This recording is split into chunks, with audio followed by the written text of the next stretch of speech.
मामा हा बोला. कुठून आलात तुम्ही? नगरहून आलोय, अहमदनगर, अहिल्यानगर. अहिल्यानगर. किती आहे कांदा तुम्हाला तुमचा? 1.5 एकर आहे. 1.5 एकर आहे.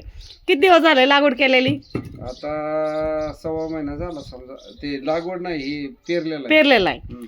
आणि पंप किती लिटरचा आहे? 15 लिटर. 15 लिटरचा. रान वलवून हे युवेन्सो 25 मिली घ्यायचं. हे फ्युझिलाइड 40 मिली घ्यायचं. लिहिले का त्याच्यावर? ह्या तणनाशकाचा फटका पांढऱ्या मुळीला बसून आहे कांद्याच्या म्हणून ही पावडर 1 टोपण. बरं. शेवटी हे स्टिकर सिलिकॉन बेस आहे, फक्त 5 मिली घ्यायचं. दाट फवारणी करून घ्यायची. एका एकरात 10 पंप होतात. हा. काडी पण राहणार नाही. फक्त पाणी बोरचं नाही वापरायचं, पाणी विहिरीचं वापरायचं. बरं. क्षारयुक्त पाणी नाही वापरायचं, काडी पण नाही राहत. काय एकदम. तुमचं नाव ऐकल्यामुळं मी नगरहून आलोय. तुम्ही आमच्याच गावचे आहेत, पण नगरला राहतात. ओके.